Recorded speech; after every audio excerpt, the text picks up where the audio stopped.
Buenas tardes, distinguidos invitados. Gracias por atender a nuestra convocatoria de hoy. Soy Sofía y estaré acompañándoles en tan memorable ocasión. Sean todos bienvenidos a este día histórico donde celebraremos la pasión y entrega por la educación dominicana y global. Hoy presenciaremos la puesta en circulación del libro Mi compromiso con la educación, obra del maestro Roberto Fulcar Encarnación. A continuación, les invito a disfrutar de las palabras del prologuista de la obra que presentaremos esta tarde, un destacado sociólogo, maestro, académico, investigador y escritor dominicano, el doctor Wilfredo Lozano. Recibámoslo con un fuerte aplauso, por favor. Muy buenas tardes.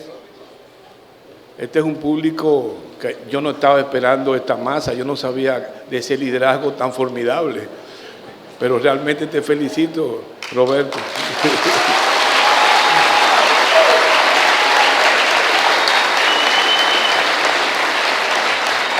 Bien, saltando las formalidades de los saludos del vocativo, porque de eso no se trata, permítame en primer lugar expresar mi agradecimiento a Roberto por la distinción que me hizo al honrarme con esta solicitud de ser el prologuista de este formidable estudio.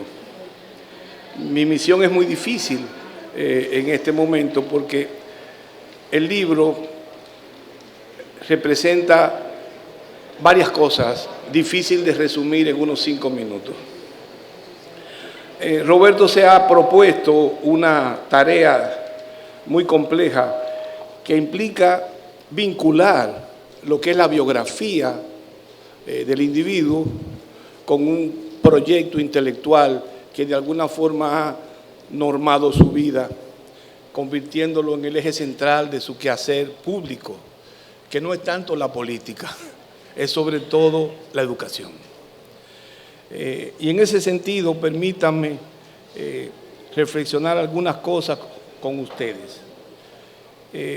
Este texto que prologa el libro de Roberto, Mi compromiso con la educación,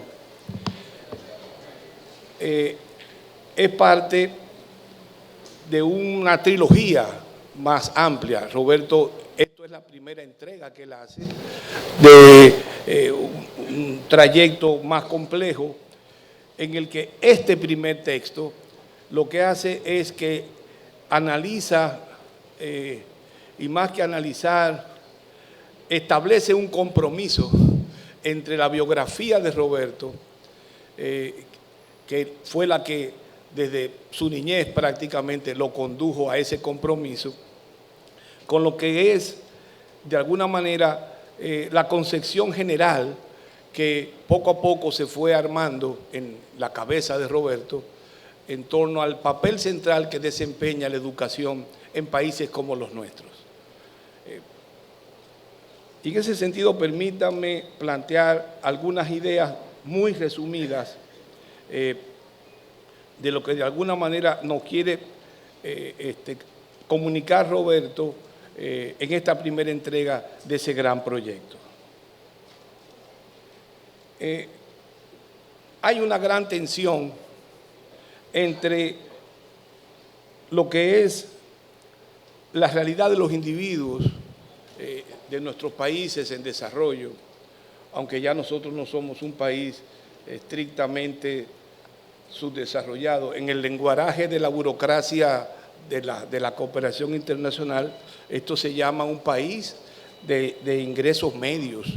Es algo complejo que yo no entiendo bien, pero somos eso. Sin embargo, seguimos siendo un país con profundas carencias y de alguna manera giramos en torno al universo del subdesarrollo. Pero la atención a la que de alguna manera norma todo el esfuerzo analítico de Roberto es la que se presenta en países, aún como los nuestros, que ya no son tan pobres, entre, de un lado, reconocer esas carencias y al mismo tiempo persuadirse de que solo educando a nuestros pueblos, solo dotando a nuestros pueblos de recursos intelectuales, de capacidades éticas y de visión, digamos, racional del mundo, solo siendo modernos en una palabra, podemos enfrentar el reto del subdesarrollo. En consecuencia, aquí hay una tensión, porque si necesitamos ciudadanos con esa formación intelectual, y lo que precisamente no tenemos son recursos, ¿cómo conciliar ambos puntos? De ahí el eje central de la preocupación de Roberto, convertir precisamente la educación en un instrumento de la ciudadanía, de la construcción de ciudadanos responsables y plenos, al tiempo en que nos aproximamos cada vez más a un mundo más justo, más humano, en el que el ciudadano pueda gozar de bienestar. Y yo diría que ese es el punto que arma el andamiaje intelectual que acicatea el esfuerzo de Roberto en este primer texto. El segundo punto que quiero destacar es el de la trayectoria biográfica.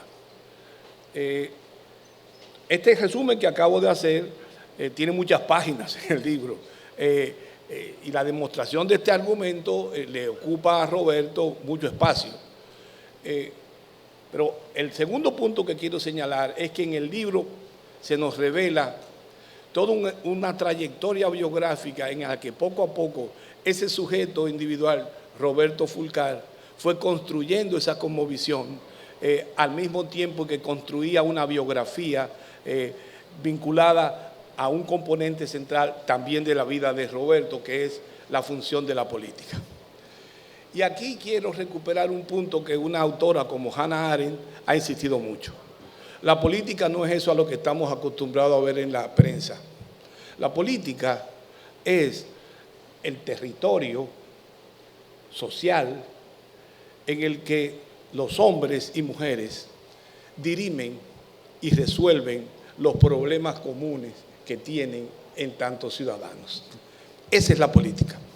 Y en esa lógica, evidentemente tenemos conflictos, tenemos desgarramientos, es que se construye la ciudadanía, se construye la democracia. Por eso, consustancial con el ejercicio de la buena política está la construcción de la democracia. Y Roberto es un ejemplo interesante de ese esfuerzo responsable por dotar al mundo de capacidades a través de las cuales los problemas que ese mundo enfrenta, vale decir, los hombres y mujeres que lo habitan, y a partir de allí encontrar de manera civilizada soluciones comunes en el que los conflictos de alguna manera se diriman. Partiendo de ese punto, Roberto destaca en su esfuerzo de análisis un conjunto de actores en torno a los que se construye ese esfuerzo ciudadano, ese esfuerzo de construcción política en torno al objetivo central, que es el rol de la educación en el proceso de construcción de una sociedad justa, de una sociedad que vive en bienestar y que se apropia de la modernidad. El primer punto es la función del Estado. El segundo punto es el papel central de la familia, puesto que es la familia, ese territorio social a partir del cual se da, en primer lugar, la socialización temprana, a partir de la cual los seres humanos aprenden cosas tan simples como el lenguaje que hablan, cosas tan sencillas como los valores básicos que organizan su quehacer. En una palabra, los seres humanos se socializan y ese espacio es la familia. Pero entre familia y Estado debe haber una correspondencia, debe haber una relación, puesto que el Estado, si bien no puede desempeñar esas funciones que inevitablemente tiene que desempeñar la familia o algo que ustedes quieran llamarlo con otro nombre o el que quieran, pero que ocupa esa función, hay una relación, puesto que en el mundo moderno cada vez más funciones que antes eran atributos simples de la familia han ido pasando a ser atributos del Estado. Por ejemplo, en la medida en que la mujer adquiere derechos, en la medida en que la mujer se convierte en un ente ciudadano autónomo, en un ente integrado a la vida económica, en esa medida, la mujer, además de la doble jornada que tiene en un país o en una sociedad con una alta dosis de patriarcado, donde el hombre tiene un poder muy fuerte, la mujer no puede desempeñar esa doble jornada tan fácilmente. Tiene que ir a trabajar también con el hombre.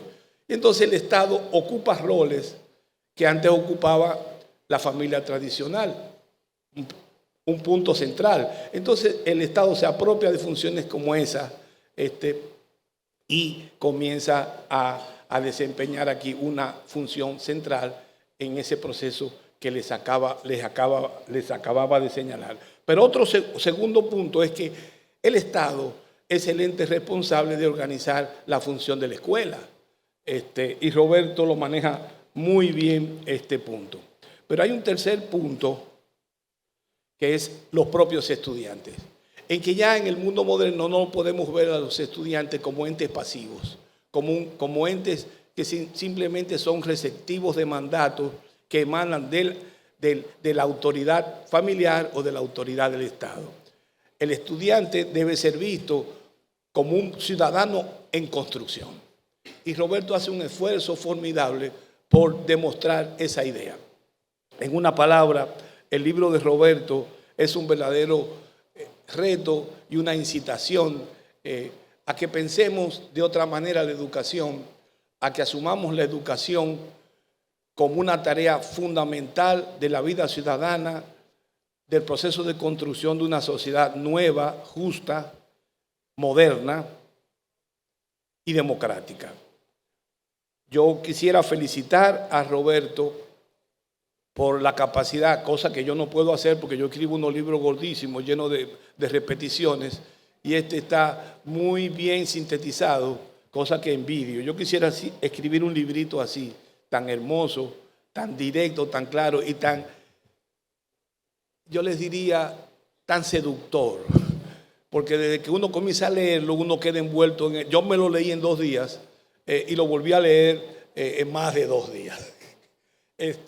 Realmente quiero felicitar a Roberto por la formidable obra que nos entrega, no por la vanidad del intelecto, no por la vanidad de la escritura que siempre solaza al autor, sino porque realmente en él se revela la afirmación de un gran compromiso ciudadano del hombre concreto que es Roberto Fulcar, donde también se expresa claramente que él no es solamente un líder político, un dirigente de partido, sino es sobre todo un hombre concreto, preocupado por los problemas centrales de nuestra sociedad y en este espacio, por un punto central que ha normado tu trayectoria, es el del compromiso con la educación. Realmente felicidades, Roberto, por esta producción que hoy tú nos regalas. Muchísimas gracias.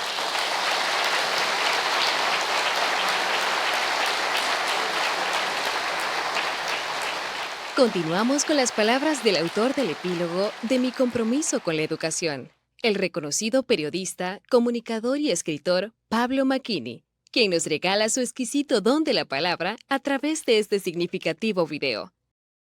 Muy buenas noches. Cuando para escribir el epílogo yo debí leer este libro con mucho detenimiento, me encontré con una obra que camina entre la memoria personal, la catarsis psicológica y las reflexiones y experiencias del autor en temas como la política y la educación. Pero además me encontré con un gran homenaje de Roberto a sus padres, unos padres que le formaron, le guiaron y que todavía de alguna manera le inspiran. yo me encontré con una crónica íntima y social, con un análisis político y sociológico en el que Roberto explica desde sus estudios, pero muy especialmente desde su larga experiencia de maestro de escuela o de ministro, lo que fue el pasado es el presente y deberá ser, ojalá, el futuro de la educación dominicana. En fin, que en este libro confirmé lo que ya sospechaba yo desde 1987, que a pesar de sus logros políticos, que incluye el haber sido el gran armador del improbable triunfo del PRM en el 2020, la educación ha sido para Roberto lo que para Pablo Neruda era Matilde Urrutia, el gran amor de su vida. Siempre es grato ver y escuchar a McKinney, cuya bandera es porque aún nos queda la palabra. Ahora, líderes de organizaciones internacionales de integración, a donde también llegan las ideas educativas de nuestro autor Roberto Fulcar y figuras de gran impacto social y educativo del país, han querido ser parte de este momento. El convenio de Andrés Bello, la Comunidad Educativa y Cultural Centroamericana, Nova Southeastern University, la Organización de Estados Iberoamericanos para la Educación, la Ciencia y la Cultura, se suman a este día memorable a través de un mensaje audiovisual. Veamos. Mi fraternal saludo al doctor Roberto Fulcar Encarnación y a todos los presentes que le acompañan en la presentación de la obra Mi compromiso con la educación, de autoría del doctor Fulcar. Como catedrática universitaria, extiendo mis felicitaciones a nuestro colega y amigo por esta singular obra que refleja sus experiencias, sus aportes y su compromiso con la educación de su país y de la región.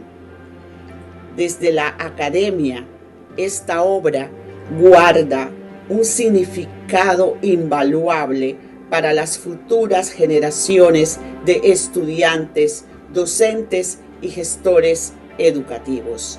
Enhorabuena, doctor Fulcar. Buenas tardes.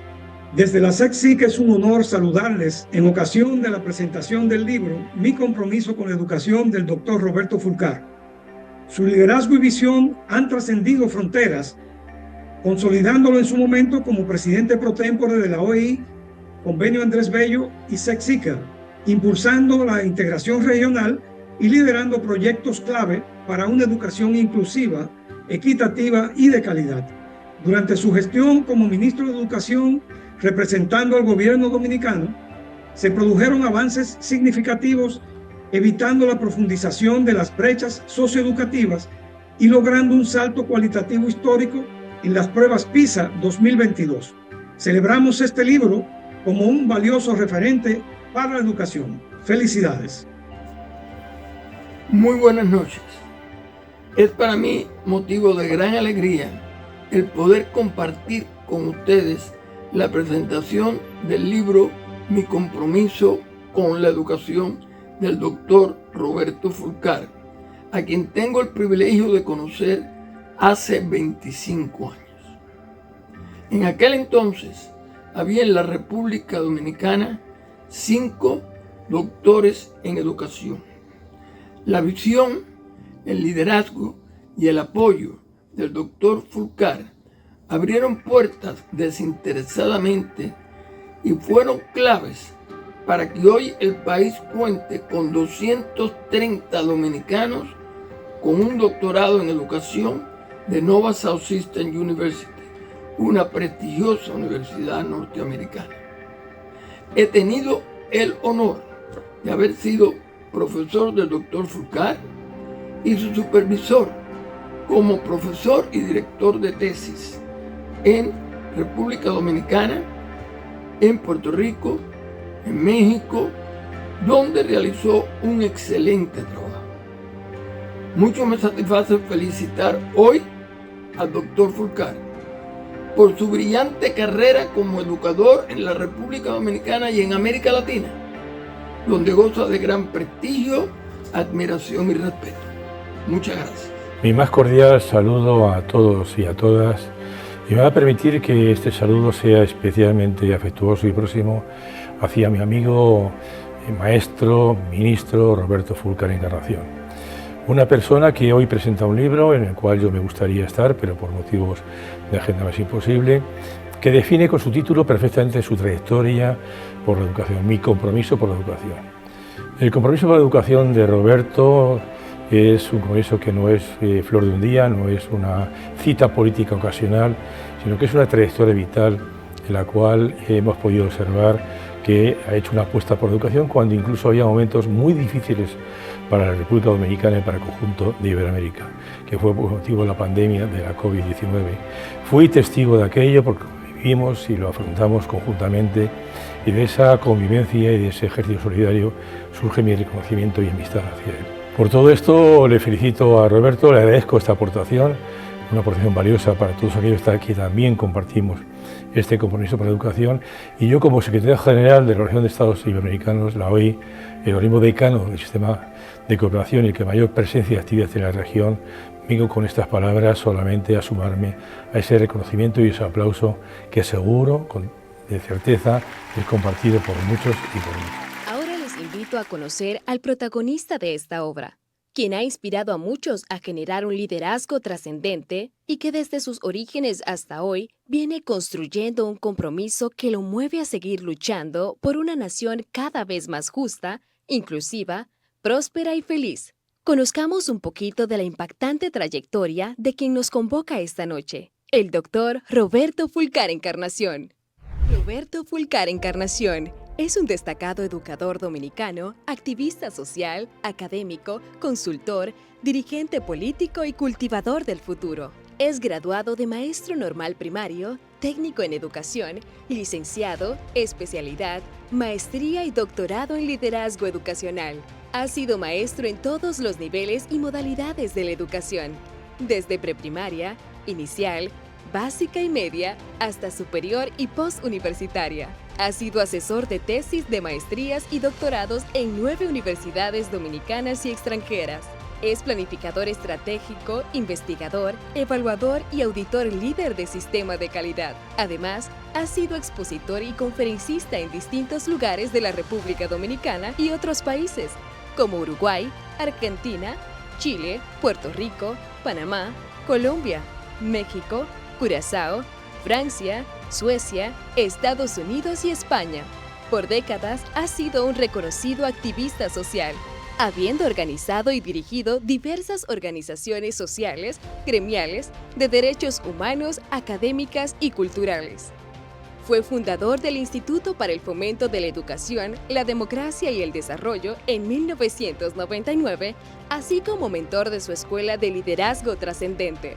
Fue ministro de Educación de la República Dominicana en el periodo 2020-2022, durante el cual, a pesar de la pandemia del COVID-19, puso en marcha su modelo Educación para Vivir Mejor y, mediante la modalidad de educación a distancia, garantizó la continuidad de los procesos educativos sin exclusiones ni brechas. Aportó formación al personal docente, recuperó la planta física escolar, se aportó un dispositivo electrónico a cada maestro y cada estudiante, involucró a las familias y la sociedad con la educación y se mejoraron los aprendizajes, lo que se conoce a nivel internacional como el caso dominicano. Su gestión pasó a la historia por haber sacado a República Dominicana del último lugar en las pruebas PISA 2022. Es presidente de la firma consultora Servicios Empresariales Educativos y de Asesoría Gerencial. En el plano político, fue el coordinador general de la campaña del hoy presidente Luis Abinader desde el 2013 hasta el 2020 y actual presidente de la Comisión Nacional de Estrategia del Partido Revolucionario Moderno. Es considerado uno de los dominicanos que mejor conoce el sistema educativo nacional, sus debilidades y desafíos, desde la perspectiva técnica, académica, social y política. Fue presidente pro tempore tanto de la Organización de Estados Iberoamericanos para la Educación, la Ciencia y la Cultura y de la Comunidad Educativa y Cultural del Sistema de Integración Centroamericano, como de la Organización del Convenio Andrés Bello de Integración Educativa, Científica, Tecnológica y Cultural. Por años, se ha dedicado a construir una visión y un proyecto transformador de la educación de su país, expuesto en seminarios, conferencias y cátedras, considera que la educación es el instrumento más idóneo para romper las cadenas de reproducción de la pobreza y la vía más ética de movilidad social y desarrollo sostenible. Señoras y señores, el autor Roberto Fulcar Encarnación.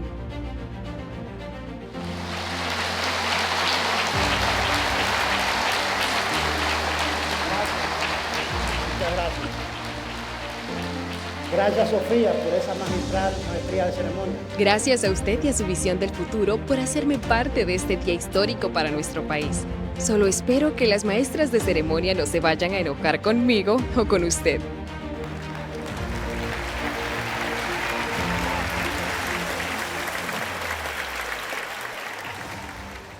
Sofía es la demostración de que el futuro no es mañana. El futuro es hoy, ahora, en este instante. Y tenemos que construirlo cada día, cada hora, minuto a minuto, segundo a segundo. Gracias, amigos y amigas, por venir a acompañarnos. Honorable senador Ricardo de los Santos, presidente del Senado de la República.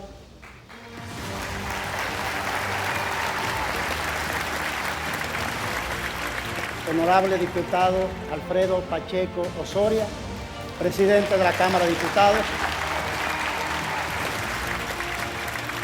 Honorable señor senador Julito Fulcar, presidente de la Comisión de Educación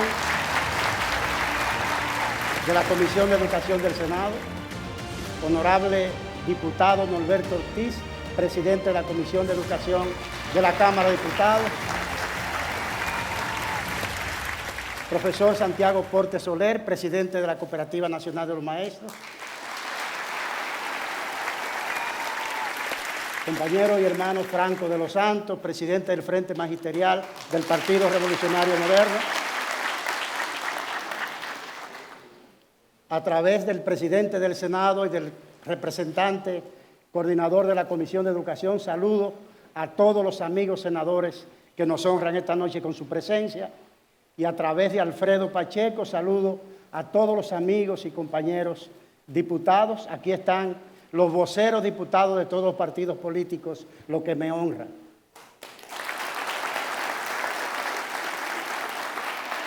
Honorable señor Víctor de Asa, presidente de la Liga Municipal Dominicana, y con él a toda la municipalidad presente.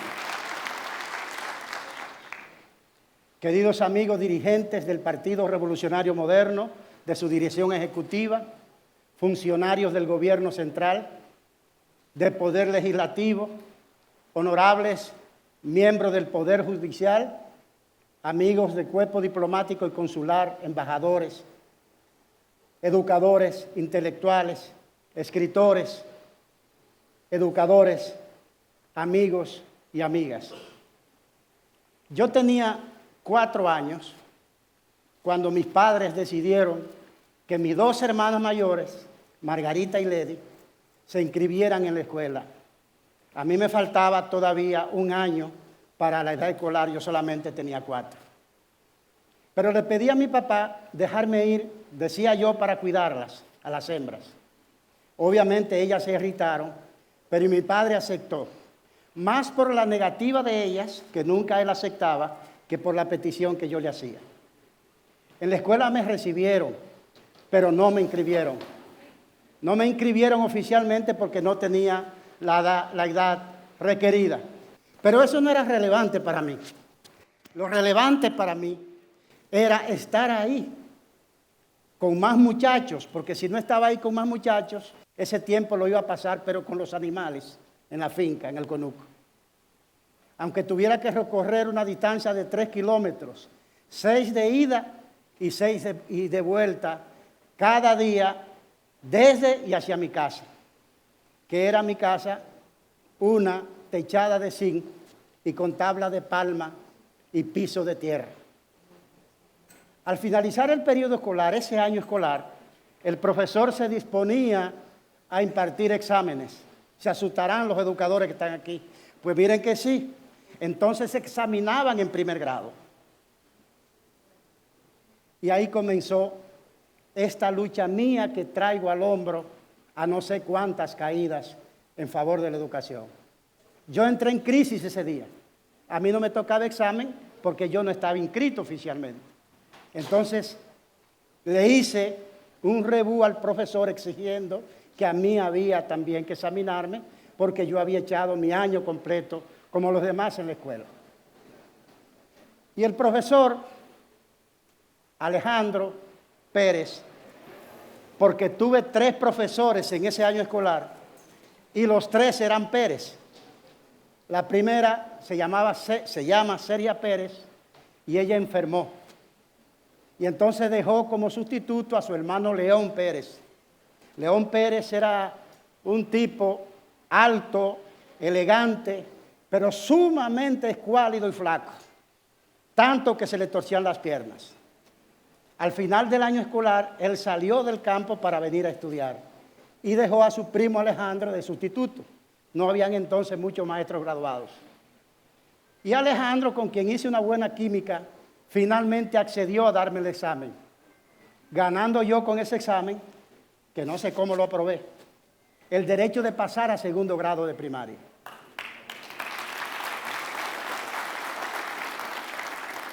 Ahí gané mi primera caída de todas las que he librado por la educación. En primaria tuve maestros dedicados, maestros amorosos, maestros comprometidos. No eran grandes pedagogos, pero tenían la autoridad suficiente y la voluntad suficiente para obligarnos, para ayudarnos a aprender.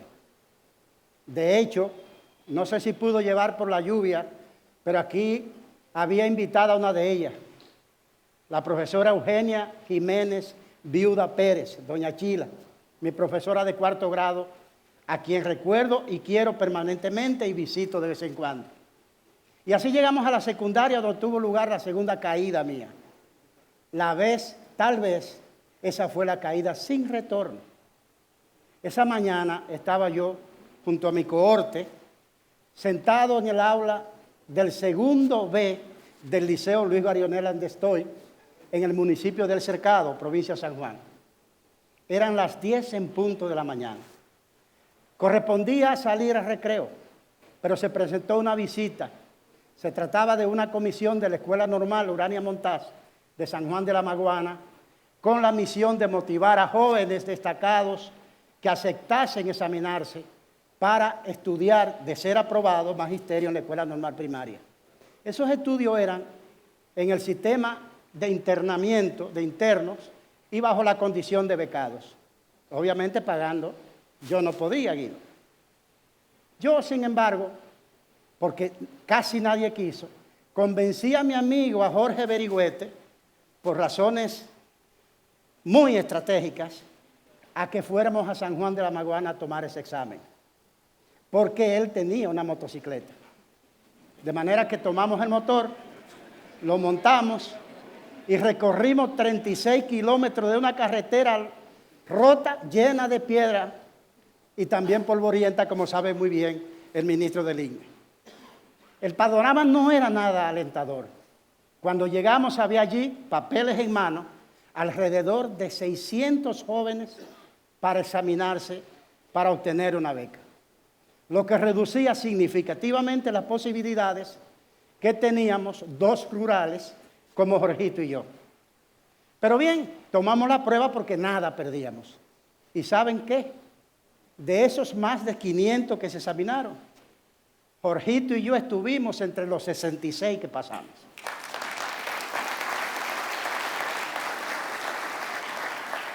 Nos dimos cuenta después en un telegrama que llegó a mi campo. Yo no sé por qué los telegramas tenían que ser en mayúsculas, siempre. Yo nunca he podido entender eso. Y además, en un papel de muy mala calidad. Si uno lo miraba mucho, se diluía ese papel. Y el telegrama decía, cito, usted ha sido aprobado para estudiar en la Escuela Normal Urania Montaz, espere nuestro próximo aviso. Le llevé el papel a mi papá y le dije, mire, me aprobaron. Me dijo, vamos a ver si usted va a ir a eso. porque ahí no trabajan ni nada, ahí no se hace, no señor, es estudiando nada más, vamos a ver. Pero me dejó ir y así me fui al internado. En la mano llevaba yo una maleta color amarillo, de la que se usaban entonces, con lo poco que tenía, y la cabecita llena de preguntas y de dudas. ¿Cómo era vivir en la ciudad? En mi campo no había energía eléctrica, ni había agua corriendo en el grifo, nos bañábamos en el río. Esa profesora que mencioné, doña Chila, me dio a conocer y a probar el primer helado de mi vida, un helado en cuadrito. Pero en esa escuela normal yo tuve 2 años internos y ahí recibí y viví la más contundente y determinante formación pedagógica, personal y ciudadana de mi vida. El internado en la escuela normal me forjó integralmente, le dio forma y sentido a la disciplina que me inculcaron en mi casa y me incentivó a pensar, a soñar, a creer y a luchar por causas trascendentes, no ya las causas más inmediatas. Al regresar a mi pueblo, sin tomar descanso, ya habiendo terminado mis estudios, volví al Liceo Luis Barionel donde estoy, donde estaba terminando mi vieja cohorte. Examiné las asignaturas que me faltaban y también aprobé el bachillerato de modo tal que pude colarme siendo maestro normal primario y bachiller al mismo tiempo.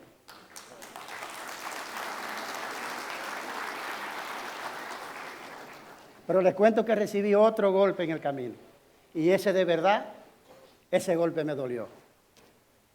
Nuestra investidura estaba prevista para finales del año de 1979. Pero se atravesaron el huracán David y la tormenta tropical Federico. ¿Lo recuerdan? Mi provincia fue devastada. De modo que la escuela Urania Montá fue utilizada como centro de refugio de los damnificados. Así no tuvo lugar la investidura, recibimos el diploma en frío, la fiesta se suspendió y yo no pude estrenar el traje de color negro que me compró mi padre y que era el primer traje de mi vida.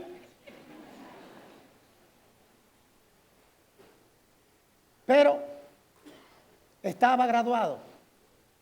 Y en abril del 2020 me llegó otro telegrama firmado por el presidente don Antonio Guzmán Fernández, porque a los maestros entonces los nombraban los presidentes. Rafa Santos por un telegrama. No, 80. Fue en abril de 1980. Yo cumplía mis 18 años en mayo, de manera que me nombraron menor de edad. ¿Tú entiendes, Ricardo? Ya abusaban de menores cuando eso. Y en en mayo del 80 yo cumplí años, pero comencé a trabajar en abril. Desde entonces, señoras y señores, yo nunca paré y ni siquiera pensé nunca hacerlo y nunca he pensado hacerlo. Por el contrario, comencé a encontrar en la educación otras razones, otros motivos, y sobre todo otros usos mucho más trascendentes que alfabetizar, que enseñar, como pretenden los viejos modelos educativos. Saben ustedes que enseñar nunca ha existido y nunca existirá eso que se llama enseñar. Y que por eso siguen fracasando los modelos, porque siguen teniendo esa creencia.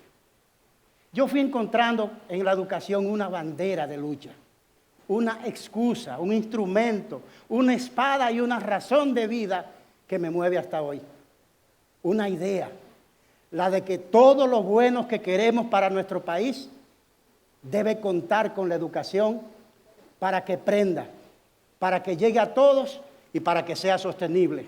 O si no, se debilita y se cae.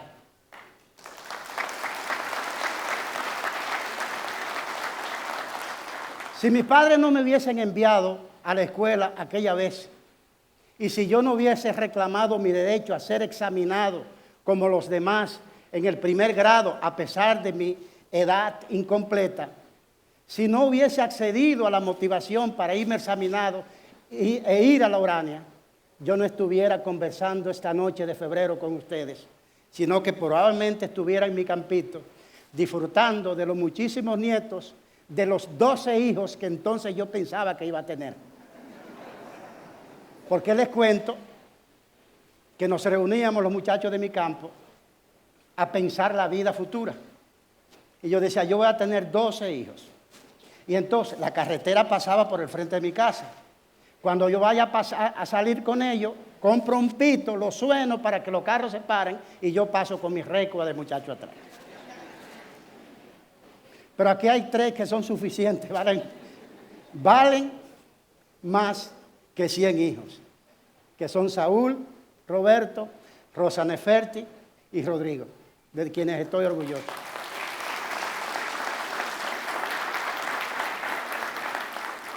Desde entonces la educación me envolvió, así como una fuerte red que no puedo, como dice la canción, y que no quiero romper.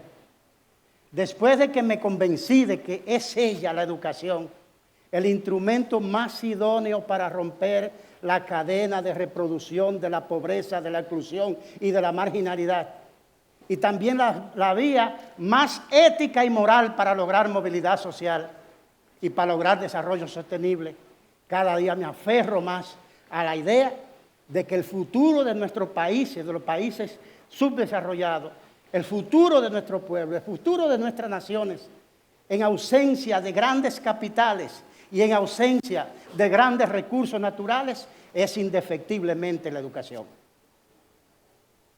Desde aquel día de abril, en la colonia del Cercado y hasta hoy, no he cesado nunca de estudiar la educación. No solo formalmente en las instituciones de educación superior, sino también por cuenta propia. He alcanzado todos los títulos existentes en la escalera educativa, pero ¿saben qué? Eso no es mucho si no se reflexiona críticamente la educación, cuestionando paradigmas y atreviéndose a negar hasta la propia existencia de la propia experiencia de quien reflexiona. Mis años en la escuela primaria, en la intermedia y en la secundaria, mi paso por la Escuela Normal Urania Montazzi, por distintas universidades del país y distintas universidades del exterior, me deja lecciones permanentes, lecciones aprendidas de mi recorrido como maestro por todos los niveles y modalidades de la educación en nuestro país y fuera de él, lo que constituye un verdadero hervidero, no de certezas, sino de preguntas y de dudas permanentes que perturban mi sueño. ¿Saben por qué? Porque yo sé, yo estoy convencido que de donde yo vengo y de donde venía Jorgito, mi amigo de primaria, no tienen absolutamente posibilidad de tener movilidad social y de llegar a ser alguien si no es a través de la educación, al menos éticamente. Hay otras maneras de llegar y hay otras maneras de enriquecer, pero no son sostenibles en la vida, ni ante la familia, ni ante la historia, ni ante la sociedad. Es por eso que he dedicado años a degustar el martilleo doloroso de una pregunta crucial.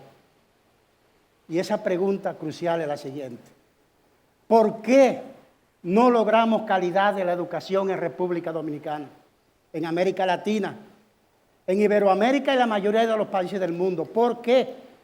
Y para mí la respuesta es clara.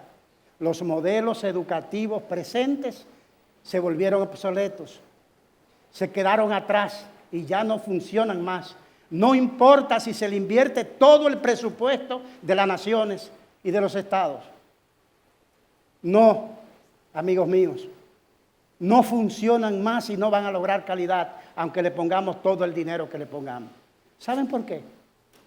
Porque estamos orientando la educación del siglo XXI con las ideas, el pensamiento y los paradigmas del siglo XIX.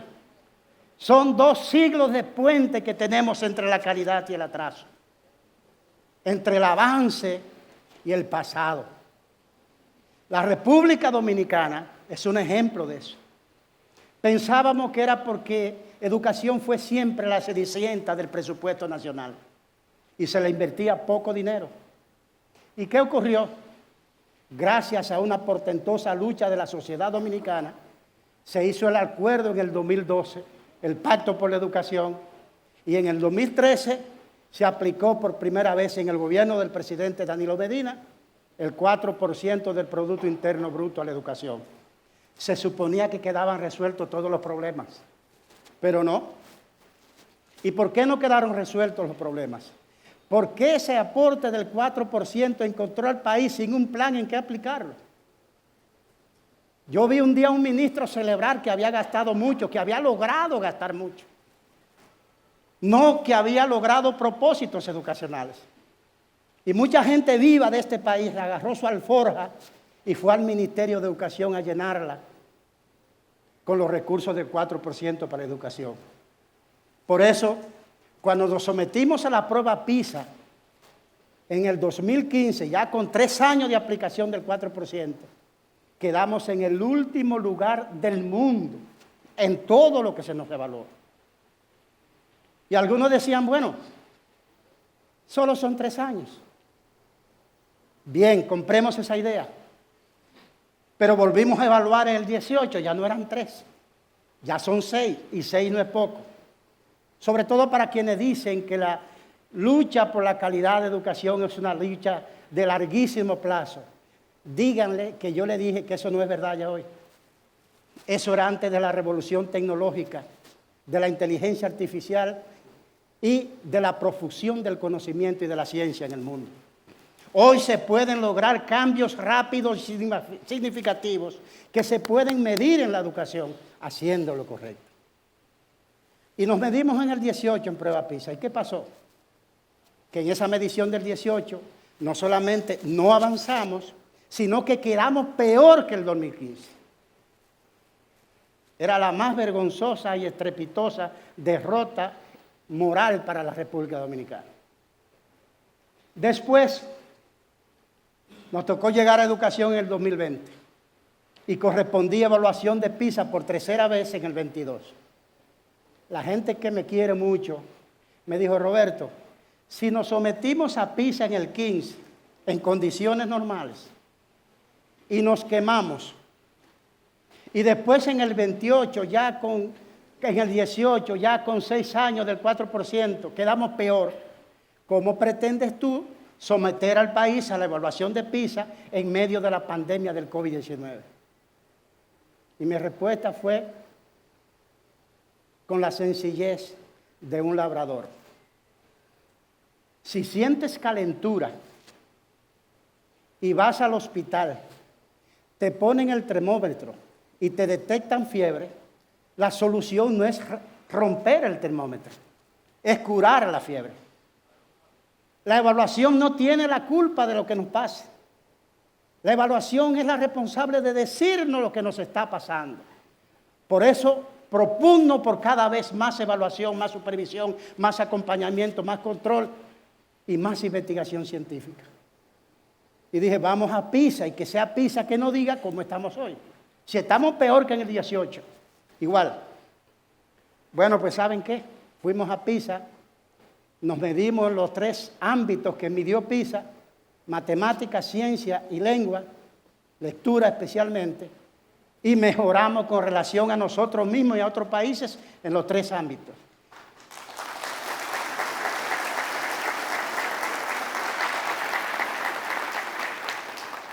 Y vinieron 20 indicadores de calidad y los 20 indicadores de calidad lo movió la República Dominicana.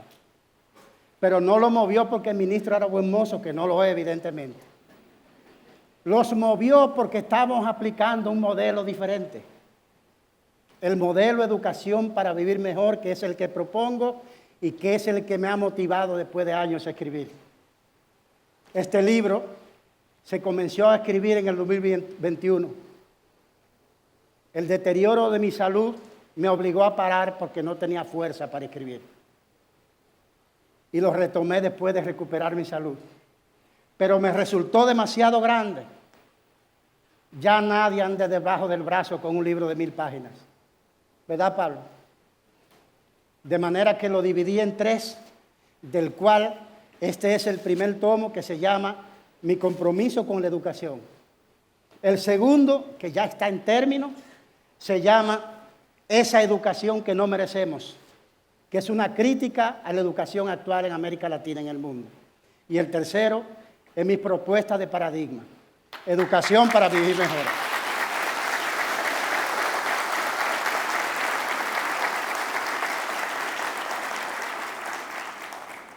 Les quiero decir una cosa.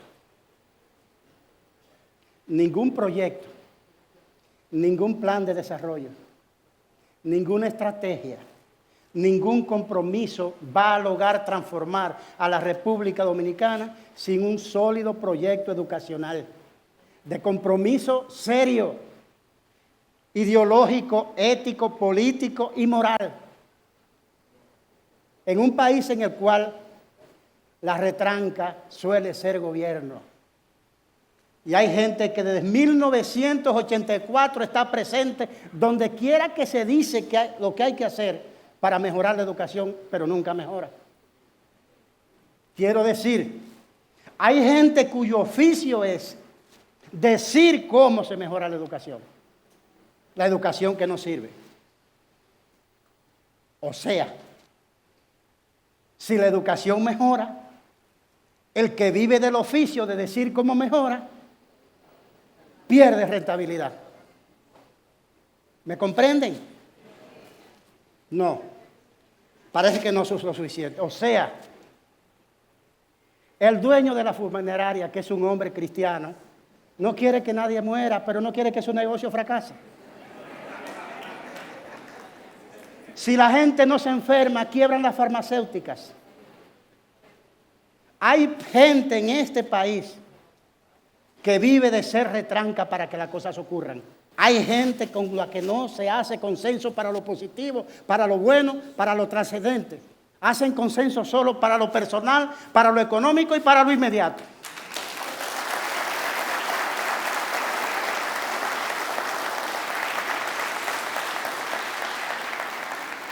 Por eso les digo, por eso he escrito este libro. Porque resultaría egoísta de mi parte llevarme conmigo el día que parte estas ideas que tengo sobre la educación, cuando tal vez puedan servir de algún insumo útiles a mis colegas educadores del país y fuera del país, donde también se va a poner en circulación el libro en otros varios países.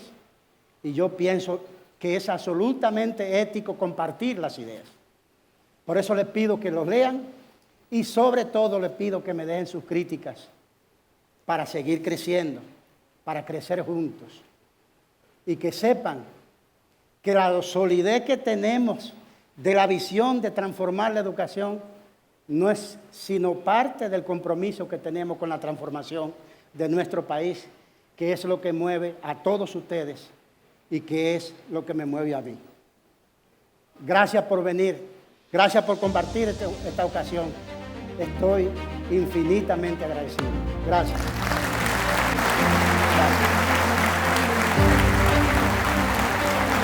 Impresionantes y emotivas palabras del doctor Roberto Fulcar Encarnación en esta puesta en circulación de su obra Mi compromiso con la educación. Se siente la energía que emana de tan sólido compromiso, de tanto esfuerzo y dedicación. Por favor, doctor Fulcar, permanezca en la tarima mientras invitamos al doctor Wilfredo Lozano y al señor Pablo Macchini a acompañarle para guardar un recuerdo histórico a través de una foto junto a usted. Solicitamos al doctor Fulcar dedicarle algunos ejemplares de su libro a sus invitados especiales. De igual forma, invitamos a los presentes a adquirir su ejemplar de Mi compromiso con la educación y a recibir la firma personalizada del autor Dr. Roberto Fulcar. Y recuerden etiquetarnos en las redes sociales usando los hashtags Mi compromiso con la educación, Roberto Fulcar, Construir futuro hoy, Liderazgo trascendente. Y a seguir las redes sociales de Roberto Fulcar en Instagram, Facebook, Twitter y TikTok. Y para cerrar con broche de oro, celebramos jubilosos como tiene que ser. Les invitamos a disfrutar de buena música y a celebrar con un brindis en honor al doctor Roberto Fulcar y a su obra, que ya es de todos y todas. Mi compromiso con la educación. Gracias infinitas por estar.